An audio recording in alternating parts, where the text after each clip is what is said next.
nervous if I miss. Okay, so I look low.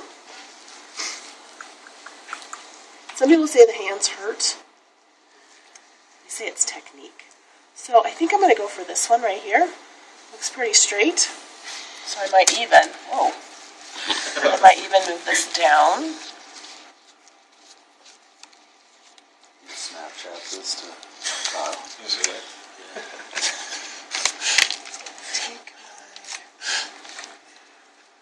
So here I'm going to kind of hold his hand because that way I can pull traction.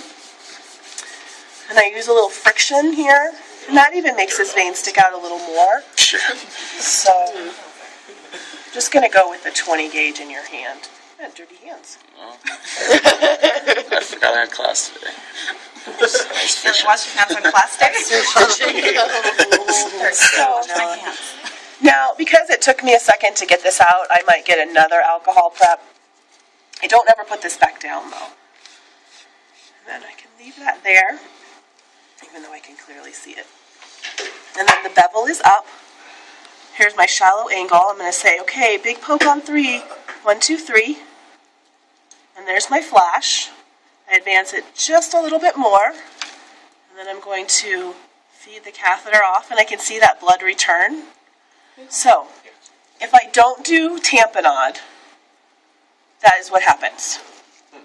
Bloodletting. But if I push on here, then it stops. I also say, I'm ready.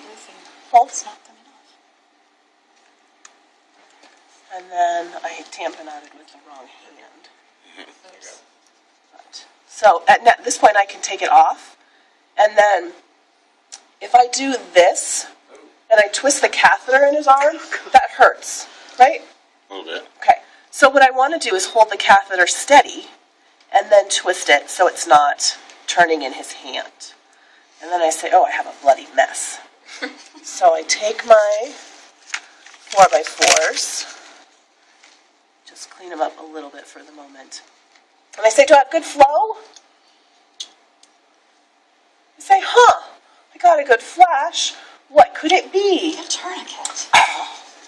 You would not believe how many people pull out a good IV because they didn't pull the tourniquet. So will someone pull that because my hand There's fingers a are bloody. bubble in that. Is that going to matter? Well, that's not bad. Okay. So now, is it flowing good? Pretty good. For a 20, if it's an 18 or 16, it's just going to pour out. So, are you thirsty? Do you want a little fluid? So, people kind of complain until you get it taped down, and then this goes into... It's not open, is it? Will you open that? Is it open? Can you pull it this way? On the other way. That way? Oh, Yeah. there we go. Okay. So then, will you pull the back of that? So then I will secure it. And for some people, taking this little tegaderm off hurts more than anything else. And those are bloody, so I'm going to change my gloves. Will someone get me a pair of gloves? So, let's see what happens if we drop this and forget about it. A drawback. Oh, dang. Lift your hand up a little bit. Damn. So, on some it will really start coming out. And then if we go up, we go down, it comes back out. So, yes. Oh, I already have tape. This happened on our cardiac arrest the other day. Somebody was holding the bag, and they put it down, and then it ran out. I'll just go like that for you. So it ran out, and we ended up with air down to here before we found out. And we're all, oh, okay. So there is a way to get this air out, right? So you put on your new bag, and you take a syringe, and you plug your syringe in here, and then you pinch this, and you pull out the stuff, the air here. So someone would pinch here. Actually, no, we would just let this flow until we sucked all the air out, and then we could let it continue to flow back in. Because he could probably take this full of air and he'd be okay. We're not going to test this in class. He's a healthy young person. He can handle that air. He will just diffuse it out. But a sick person can handle probably not even a flush of air before it affects them. So you want to be really careful about air bubbles. So if he was thirsty, we hold this up a little bit more. We can squeeze it in a little bit too. So, makes sense?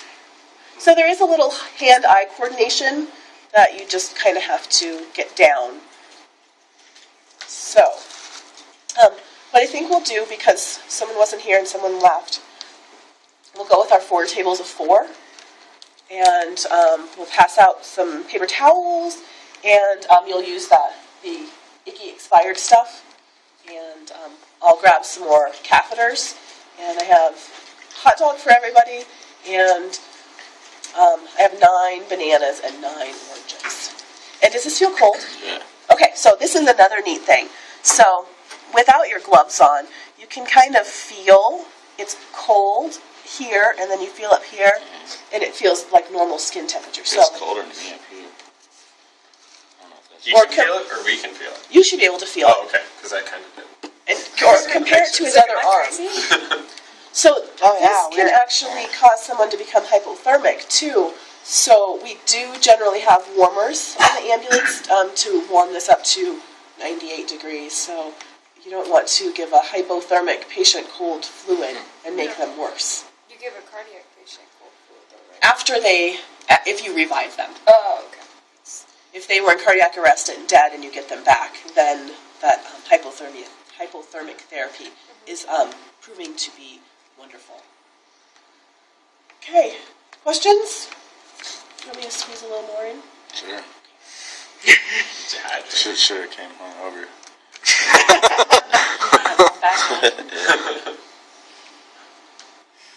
So if this had been at the 18 gauge, it would have gone much faster. If we had set up a micro drip set, we'd be here forever trying to get this in. Okay, well while I'm squeezing, if you guys want to push 8 tables together and make 4 little pods, we will